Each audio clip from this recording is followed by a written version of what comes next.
હતા અને મોરારી બાપુની કથામાં ગયા હતા। પછી અમે લોકો બધાય 12 જણા અમે પહેલગામ ગયા હતા। પછી અમે ત્યાં જતા હતા એટલે અમારું મન નહોતું, અમે ઉતરી ગયા બધાય। પછી પાછા અમને બધાય ઘોડાવાળાને બધાય કીધું નહીં તમારે આવવું જ પડશે, પૈસા નહીં દો તો તમારે આવવું પડશે। અને પપ્પા કે મારું મન નથી માનતું, નથી જવું, પણ તોય અમે બધાય ગયા। અમે 12 જણા હતા અને અમે ત્યાં પહોંચ્યા 5 જ મિનિટ થઈ।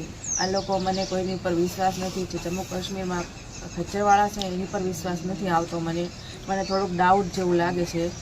અને અમે ત્યાં 5 જ મિનિટ પહોંચ્યા। હજી અમે એકાબીજી મારા દીકરા સામું મારા પતિ સામું હું જોઉં છું, ત્યાં ફાયરિંગ 2 હવામાં થયા। તમે આમનો જોવા રહ્યા અને મારા કાકા છે અશરભાઈ નાથાણી એમ કીધું ભાગો, દોડો જલ્દી। ત્યાં અમે બધા દોડવા મળ્યા। ત્યાં હું હજી ગેટ આગળ પહોંચું ને તો મારા છોકરાને કોકે એમ કીધું કે લેટ જાઓ, તો એ લોકો લેટ્યા।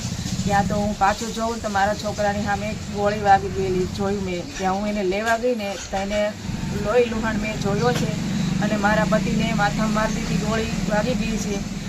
અને મને એટલું દુઃખ છે કે મને આ જે દેશની મારી ઉપર દુઃખ પડ્યું છે એવું કોઈ મારી ભારત દેશ માતા કે દીકરી માથે કોઈની માથે ન પડે એવું હું પ્રાર્થના કરું છું। અને મારા મોદી સાહેબ મારા ભગવાન છે, અમારું આખું ઘર અમે પૂજી છે અને મને પહેલેથી મારા દેશ પ્રત્યે તો મને બહુ લાગણી છે।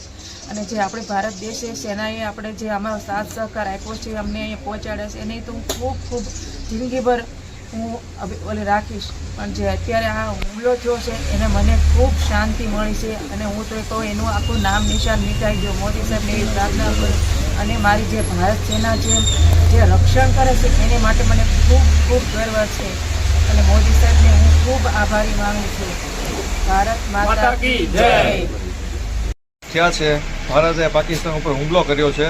મારા 2 સ્વજનો ગુમાવ્યા છે, મારા પપ્પા અને મારા ભાઈએ। એને ભારત માટે 2 આઝાદી આપી દીધી છે ગોળી ખાઈને।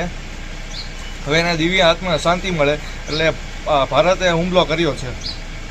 આપણા સેના ઉપર કેટલો ગર્વ મહેસૂસ કરો છો, જે પરાક્રમ બતાવ્યો છે? હા, શું કહેશો ભારતીય સેનાને? ભારતીય સેના ઉપર મને ખૂબ ગર્વ છે કે આજે રાત્રે 2 વાગે હુમલો કર્યો છે એને।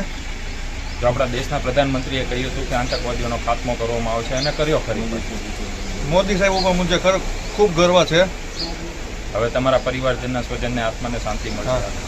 મારા પપ્પા અને મારા ભાઈને દિવ્ય આત્માને હવે શાંતિ મળે એવો મને ખૂબ ગર્વ થયો છે આજે।